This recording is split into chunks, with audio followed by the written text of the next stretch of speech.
Hello and welcome to study with मी।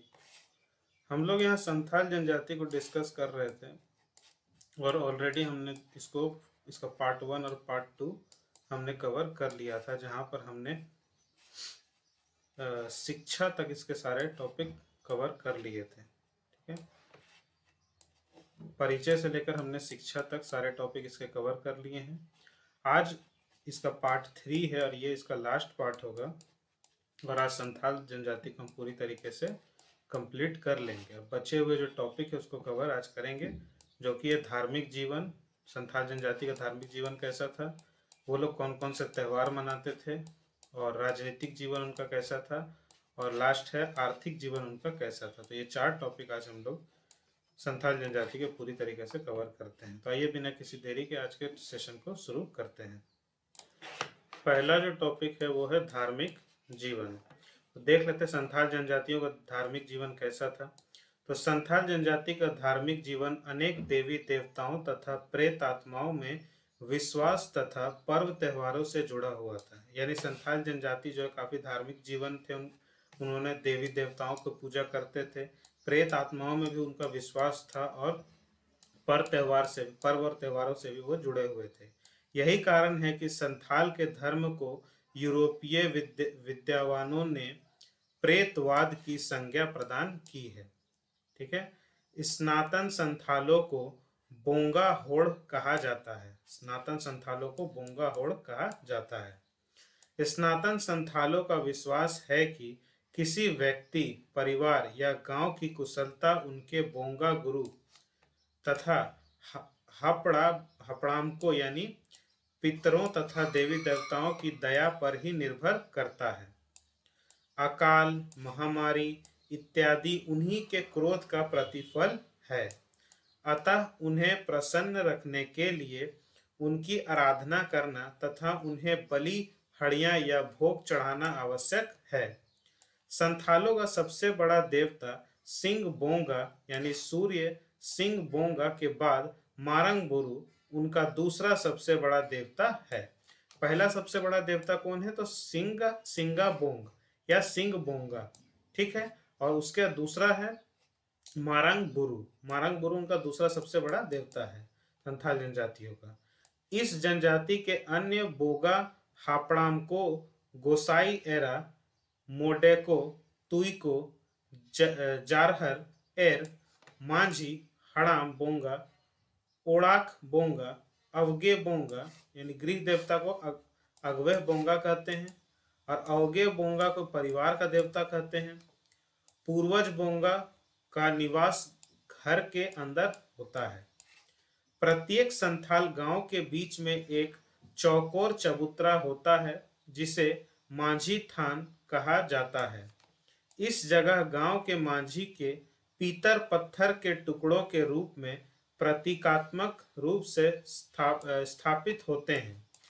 गांव की पंचायतें प्रायः मांझी थान में ही बैठा करती हैं। जाहिर थान गांव से थोड़ा हटकर साल या महुए के पौधों के बीच उपस्थित होता है, जिनके बीच संथाल जनजाति के प्रमुख देवी देवता निवास करते हैं। संथाल जनजाति में भिन्न भिन्न देवताओं के लिए भिन्न भिन्न उच्चारतों करने के बखेड़ या मंत्र तथा विधियां होती है। मांझी थान तथा जाहेर थान में साधारणतः संथाल महिलाएं प्रवेश नहीं करती हैं।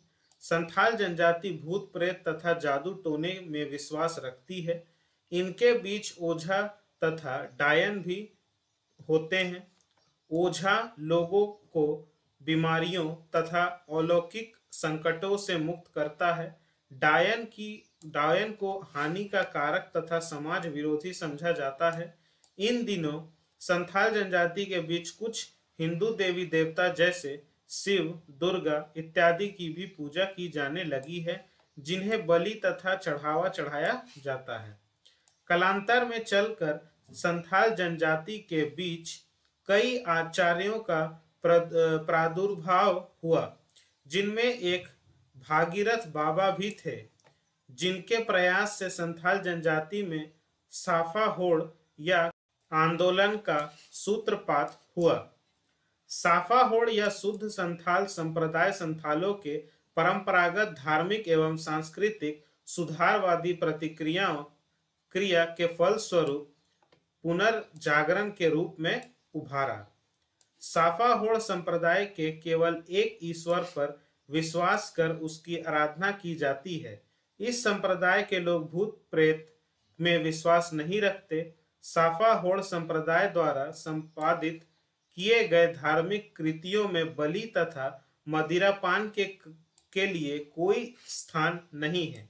इनका पूजा विधान पूर्ण रूपोन सात्विक होता है, जिसके अंतर्गत प्रार्थना का एक विशिष्ट स्थान है।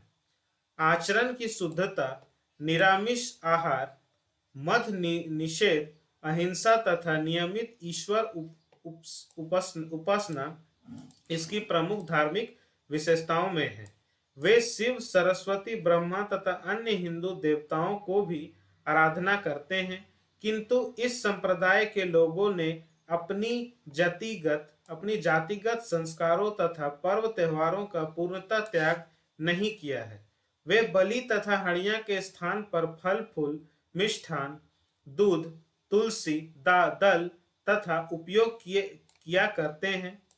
झारखंड में जकल साफाहोड़ लोगों की संख्या हजारों में। साफाहोड़ धीरे धीरे अंतर्विवाही समूह के रूप में विकसित होते जा रहे हैं। झारखंड के संथाल जनजाति के बीच ईसाई धर्मावलंबियों की आबादी 1981 की जनजाति के अनुसार 3.29% थी। ईसाई संथालों की उस होड़ कहा जाता है। ईसाई संथालों क्या कहा जाता है? होड़ कहा जाता है। ईसाई संथाल अपने परंपरागत धर्म में विश्वास नहीं रखते हैं। वे पूर्णतः संबंधित ईसाई धर्म से प्रभावित होते हैं, किंतु वे लोग शिक्षा के मामले में परंपरागत संथालों से बड़े हुए हैं। शिक्षा के बल पर सरकारी तथा अन्य नौकरियों में भी उनकी संख्या अधिक है। 1981 की जनगणना के अनुसार झारखंड की संथाल जनजाति की 0.02% आबादी इस्लाम धर्म, 0.02% आबादी सिख धर्म तथा 0.02 आबादी जैन धर्म का भी अनुपालन करती थी। औद्योगिकरण तथा शहरीकरण की प्रक्रिया के कारण अब संथाल जनजाति के धार्मिक मूल्यों के परिवर्तन आ रहे हैं। इनके बीच धार्मिक कट्टरता की जगह धार्मिक सहिष्णुता की भावना अंगड़ाई लेने लगी है। परंपरागत अंधविश्वासों के स्थान पर तार्किकता को महत्व दिया जाना लगा है, किंतु यह परिवर्तन फिलहाल अधिक दूर तक नहीं कर पाया है। ये था संथाल जनजाति का धार्मिक जीवन, पूरा मैंने डिस्कस किया है। अब हम लोग देखेंगे इसके त्योहारों के, यानी कि संथाल जनजाति जो है कौन कौन से त्योहार पर्व मनाते हैं। ठीक है, कौन कौन से त्योहार ये लोग मनाते हैं। तो संथाल जनजाति के जीवन में पर्व त्योहारों का विशेष महत्व है। इनके बीच सभी त्योहार सामूहिक तौर मनाए जाने की परंपरा है। गांव का नायक यानी कि पुजारी को क्या बोलते हैं? नायके बोलते हैं। नायके गांव के सभी लोगों की ओर से व्रत रखता है तथा पूजा अर्चना करता है। उत्सव मनाने के सिलसिले में आयोजित नाच गान में सभी संथाल पुरुष महिलाएं समान रूप से हिस्सा लेते हैं। संथाल जनजाति के त्योहारों का शुभारंभ आषाढ़ मास से होता है। एरोक, हरियाड़, जापाड़, सोहराई, साकरात, भागसिम, बाहा इत्यादि संथाल जनजाति के प्रमुख पर्व हैं। कौन कौन से पर्व है इसको एक एक करके देख लेते हैं। तो एरोक पर्व संथाल जनजाति का है। एरोक पर्व मनाते हैं। यह पर्व आषाढ़ माह में मनाया जाता है। ठीक है, जैसे हम लोग दिवाली, होली इस तरह से मनाते हैं, तो इसी तरह के पर्व है एरोक पर्व। यह पर्व जो है आषाढ़ माह में मनाया जाता है।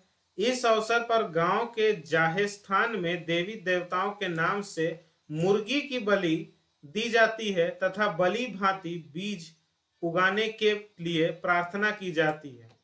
एरोक पर्व अवसर पर लोगों के बीच खिचड़ी का प्रसाद वितरित किया जाता है। ठीक है, यह है एरोक पर्व। आगे है हरियाड़ पर्व। तो सावन मास में धान की फसल में हरितिमा आज पर्व मनाया जाता है। इस पर्व में अच्छी फसल के लिए प्रार्थना की जाती है। यह पर्व मनाया जाता है, अच्छी फसल के लिए प्रार्थना की जाती है। तो यह है हरियाण पर्व। अगला है जापाड़ पर्व। जापाड़ पर्व क्या है? यह पर्व अगहन में मनाया जाता है। इस अवसर पर जाहिर थान में सुअर की बलि चढ़ाई जाती है तथा खेतों व खलिहानों के समृद्धि के लिए प्रार्थना की जाती है। ठीक है, यह जापाड़ पर्व। अब है सोहराई पर्व। बहुत इंपॉर्टेंट पर्व है सोहराई पर्व। ठीक है, तो यह पर्व पूस माह में धान की फसल की कटाई के बाद मनाया जाता है। यह संथाल जनजाति का सबसे बड़ा त्योहार है। ठीक है, इस अवसर पर धान की नई फसल घर में आने की, जैसे हमारे लिए दुर्गा पूजा सबसे बड़ा त्योहार है, वैसे ही इन लोगों के लिए संथाल जनजाति के लिए जो है वो सोहराई पर्व सबसे बड़ा त्योहार है। और इस अवसर पर धान की नई फसल घर में आने के उपलक्ष्य में देवी देवताओं, पितरों तथा गोधन की पूजा अर्चना की जाती है। पर्व के पहले दिन गांव के बड़े बूढ़े नायके के साथ स्नान कर जाहिर एरा तथा गोधन का आवाहन करते हैं। इस अवसर पर एक मुर्गा की बलि तथा हंडियां चढ़ाए जाते हैं तथा कोई बीमारी तथा आपसी कलह न होने की मन्नत मांगी जाती है। इस अवसर पर गांव के मांझी द्वारा सोहराई पर्व मनाने के लिए सबकी सहमति प्राप्त कर ली जाती है तथा गांव के युवतियों को जोग मांझी के नेतृत्व में नाचने, गाने तथा हंसने बोलने की स्वतंत्रता प्रदान की जाती है। युवक युवतियों को जोग मांझी के नेतृत्व के नाचने, गाने तथा हंसने बोलने की स्वतंत्रता प्रदान किया जाती है। रात्रि में संथाल युवक युवती का दल गांव के प्रत्येक गृहस्थ के यहाँ गौ पूजा के लिए जाता है। पर्व के दूसरे दिन गोहाल पूजा की जाती है। इस अवसर पर गोहाल यानी गांवों जहां वास करते हैं, गांवों का वास स्थान साफ सुथरा कर सजाया जाता है तथा गाय के पैर धोए जाते हैं। उनके सिंघों पर तेल सिंदूर लगाया जाता है। इस अवसर पर पितरों तथा देवी देवताओं के नाम मुर्गे या सुअर की बलि दी जाती है तथा हंडिया चढ़ाया जाता है। पर्व के तीसरे दिन गांव के मांझी से लेकर साधारण गृहस्थ तक अपने अपने बैलों या भैंसों को धान की मालाओं इत्यादि से सजाकर खूंटते हैं तथा वाद्य यंत्रों के साथ उन्हें भड़काते हुए घंटे 2 घंटे तक नाचते कूदते हैं। फिर बैलों और भैंसों को खोलकर गोहाल में ले जाया जाता है तथा हंडिया की छाक लगाई जाती है। पर्व के चौथे दिन गांव के युवक युवतियां का दल प्रत्येक गृहस्थ के यहाँ नाच गाकर थोड़ा सा चावल, दाल, नमक तथा मसाले एकत्रित करता है तथा पांचवें दिन जोग मांझी के निगरानी में इन एकत्रित चीजों से खिचड़ी तैयार की जाती है तथा सहभोग कर आयोजन किया जाता है। इस अवसर पर हंडिया भी डाली जाती है तथा युवक युवतियों को हंसने गाने की स्वतंत्रता वापस ले ली जाती है तथा इस पर्व का समापन हो जाता है। तो ये था सोहराई पर्व, जो संथाल जनजाति का सबसे बड़ा पर्व है। पूरे डिस्कस किया मैंने किस दिन क्या होता है। अब हम लोग डिस्कस करेंगे साकरात। साकरात क्या है? तो सोहराई के पश्चात संथाल जनजाति द्वारा पूस माह के अंतिम दिनों में साकरात का पर्व मनाया जाता है। यह 2 दिनों का पर्व है। पहले दिन गांव के इर्द गिर्द मछलियों, केकड़ों या चूहों का तथा दूसरे दिन किसी जंगली पशु पक्षियों का शिकार किया जाता है, जिसके गोश्त का भोग पकवान तथा हंडिया का साथ मारांग बुरु एवं पितरों को लगाया जाता है तथा परिवारों की कुशलता के लिए उनसे प्रार्थना की जाती है। तो यह है साकरात पर्व। अब हम लोग देखेंगे भागसीन। भागसीन क्या है? तो यह पर्व माघ माह में मनाया जाता है। इस उपलक्ष्य में किसी तालाब के किनारे देवी देवताओं के नाम मुर्गे की बलि दी जाती है। इस अवसर पर गांव के ओहदेदारी को अगले 1 वर्ष के लिए अपने अपने ओहदे की स्वीकृति प्रदान की जाती है, किंतु यह रिवाज अब खत्म होती जा रही है। ठीक है, तो ये है भागसीन। ठीक है, हर एक चीज। नेक्स्ट है डिस्कस करना है बाहा। बाहा क्या है, तो फाल्गुन माह में साल वृक्ष पर फूल आते ही मनाया जाने वाला यह पर्व संथाल जनजाति का दूसरा सबसे बड़ा पर्व है। यह पर्व मुंडा तथा उरांव के सरहुल पर्व के समान है। इस पर्व के पहले दिन गांव के नायके स्नान कर भोजन का संयम पूर्वक पवित्रता का पालन करता है। दूसरे दिन जहेर थान के देवी देवताओं की पूजा अर्चना की जाती है तथा इस अवसर पर हड़िया, महुआ तथा सखुआ के फूलों की भेंट तथा मुर्गियों की बलि चढ़ाई जाती है। इस अवसर पर खिचड़ी पकाई जाती है, लोगों के प्रसाद वितरित किए जाते हैं तथा गांव की कुशलता के लिए देवी देवताओं से प्रार्थना की जाती है। इस अवसर पर नाच गान का भी आयोजन किया जाता है। पर्व के तीसरे दिन नायके का गांव के प्रत्येक गृहस्थ के दरवाजे पर पांव धोया जाता है।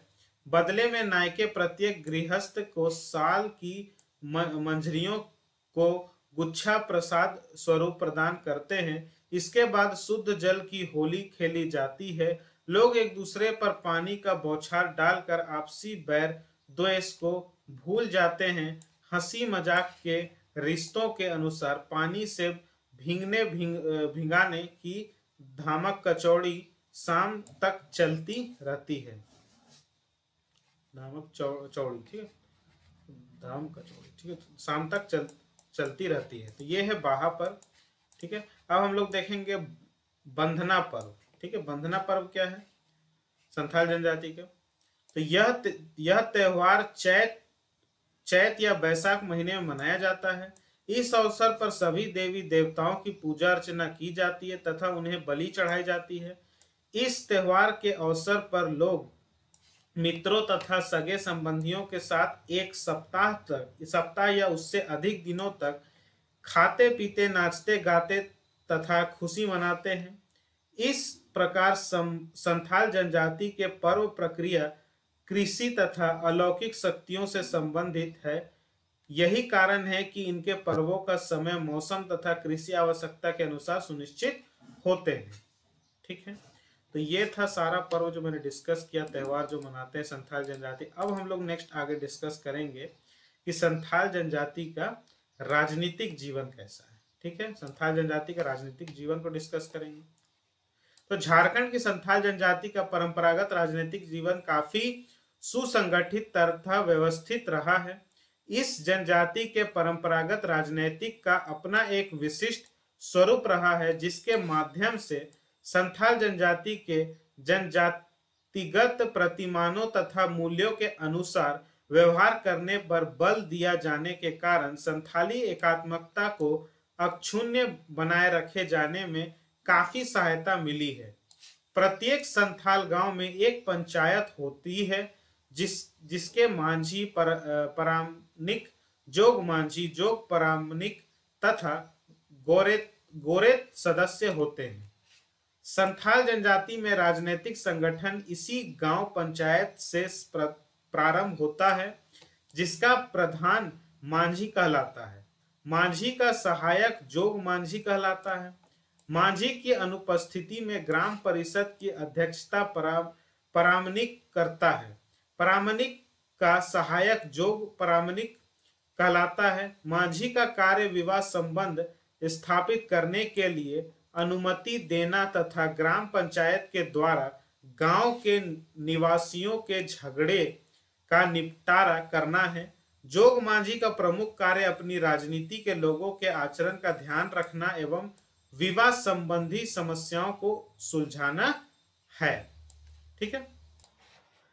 जन्म एवं विवाह के अवसर पर जोग मांझी के सलाह से ही कार्य संपन्न किए जाते हैं। गांव का पुजारी नायके कहलाता है, जो धार्मिक अनुष्ठान तथा समारोह के संपादन के लिए उत्तरदायी होता है।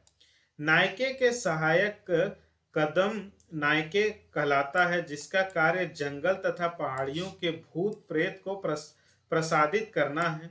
गांव संवाद वाहक गौरैत कहलाता है, जिसका कार्य मांझी तथा परामनिक की आज्ञा का पालन करना एवं बैठक तथा उत्साह के अवसर पर ग्रामवासियों को एकत्रित करना है। परंपरागत ग्राम पंचायत के सभी उपयुक्त पदाधिकारी जनजाति व्यवस्था के अनुसार अपने कार्यों का संपादन करते हैं। संथाल के ग्राम सरकार का स्वरूप लोकांतरित होता है तथा गणतंत्रीय आधार पर कार्यों का संपादन किया जाता है।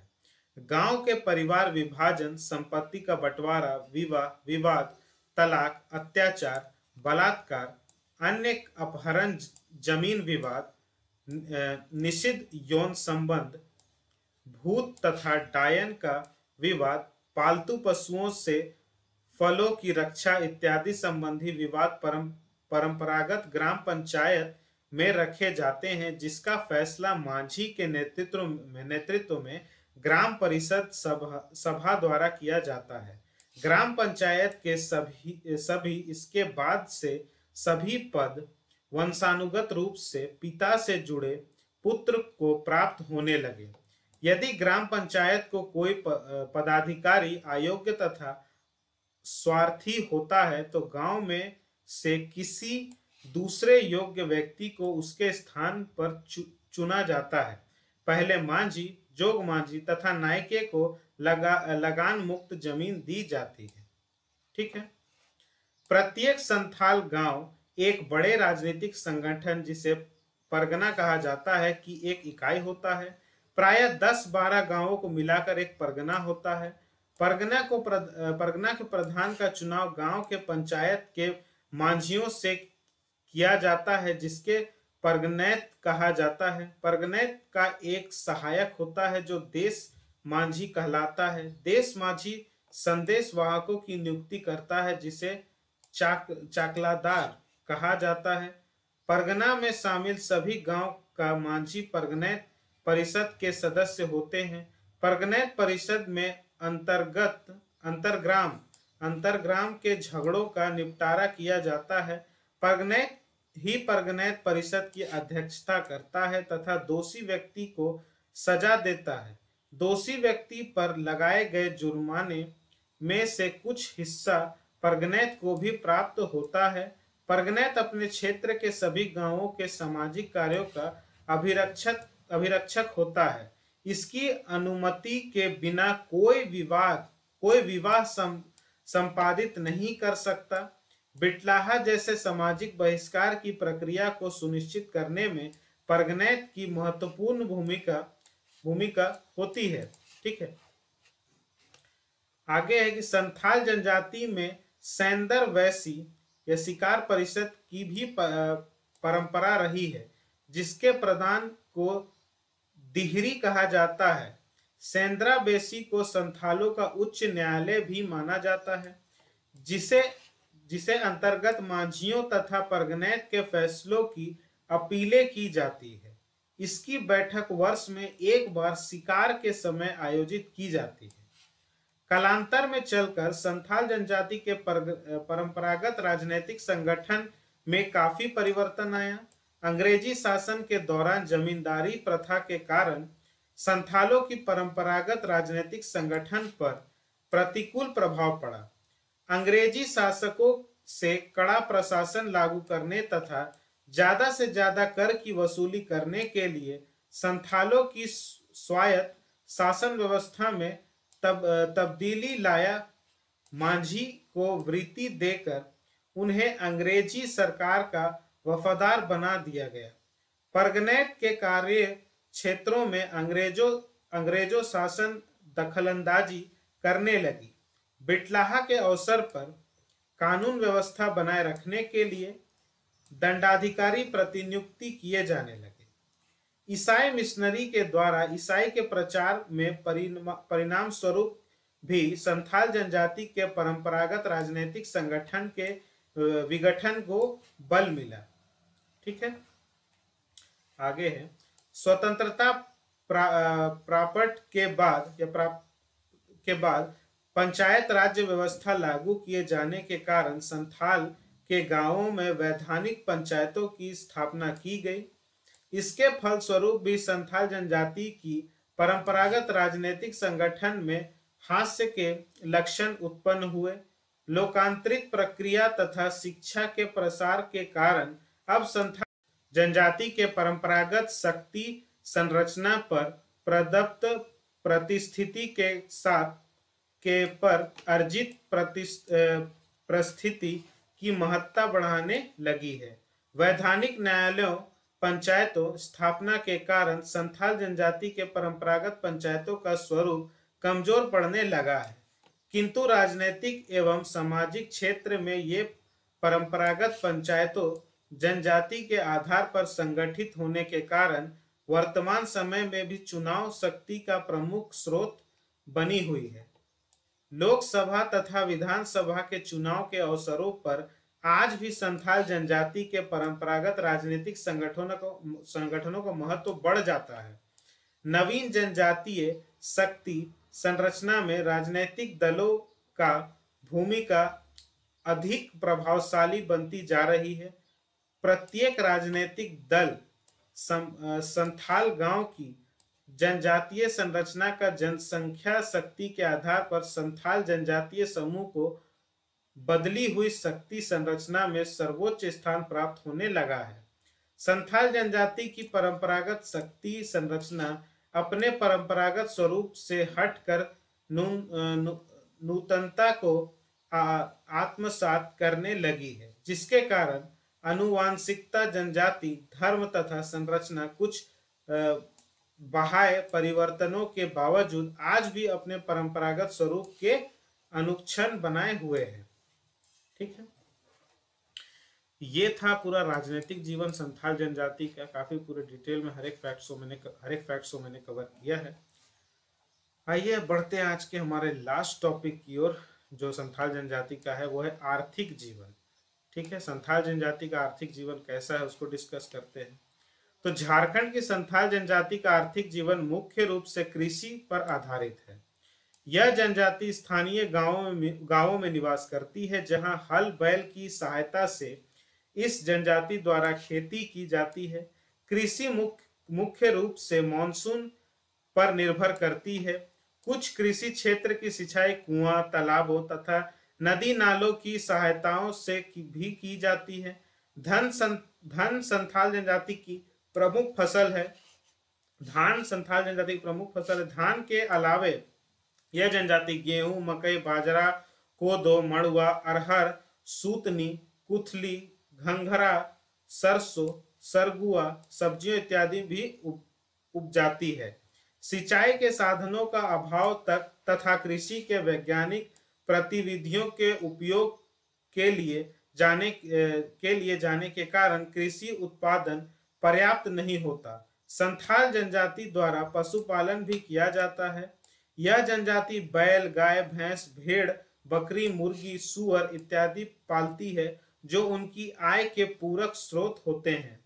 पहले वे गाय के दूध को छूना या दुहना वर्जित मानते थे, किंतु अब वे धनोपार्जन के लिए दूध बेच भी लेते हैं। ठीक है, आगे है संथाल जनजाति वनों में लघु वन पदार्थ जैसे आम, जामुन, कटहल, शरीफा, कैन, पियार इत्यादि के फल, महुआ के फूल, सेमल की रुई, कंद मूल, पत्तियां, जंगली साग, दतवन, शहद, ईंधन की लकड़ियां इत्यादि का भी संकलन कर स्थानीय हाटों में बेचकर अर्थोपार्जन करती है। जंगलों में यह जनजाति खरहे, चूहे, गीदड़, जंगली सूअर, जंगली पक्षियों इत्यादि का शिकार करती हैं। प्रायः बैसाख जेठ माह में संथाल महिलाएं साग तोड़ने व सीप, घोंघे चुनने के लिए खेतों, जंगलों तथा तालाबों में जाया करती हैं। सीप व घोंघे के मांस बड़े चाव से खाए जाते हैं। संथाल जनजाति नदी नालों, झरनों, तालाबों तथा पानी से भरे खेतों में मछली भी पकड़ा करती हैं। प्रायः सायरा, टापा जाल, गिरगिरा तथा हाथों से मछलियां पकड़ी जाती हैं। कभी कभी कीता, चोरचो, कुमरी इत्यादि पौधे की छाल, फल या कंद पानी में डालकर मथ दिया जाता है, जिससे मछलियां अधमरी सी होकर तैरने लगती हैं तथा आसानी से पकड़ में आ जाती हैं। आजकल संथाल जनजाति के सदस्य परंपरागत व्यवसायों में हास के कारण कल कारखानों, खदानों, चाय बागानों, ईंट भट्टों, गृह बांध तथा सड़क निर्माण कार्यों, वृक्षारोपण इत्यादि क्षेत्रों में संलग्न देखे जाते हैं। गांव में आजीवन के सीमित आयाम होने के कारण संथाल जनजाति के लोग अपने गांव से दूसरे राज्य के अन्य स्थानों या राज्यों के बाहर देश के विभिन्न हिस्सों में जीवनोपार्जन हेतु जाते हैं।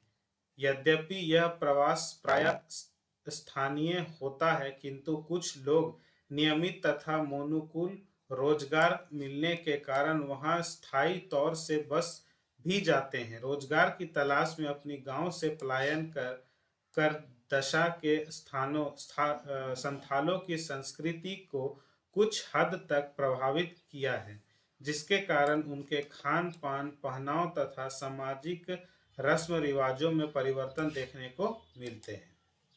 सरकारी नौकरियों में अनुसूचित जनजातियों के लिए आरक्षण की व्यवस्था होने के कारण संथाल जनजाति के लोग सफेद पोश नौकरियों में शामिल किए गए हैं। कुछ संथाल विभिन्न कार्यालयों, कल कारखानों, अस्पतालों तथा व्यावसायिक संस्थानों में काम किया करते हैं।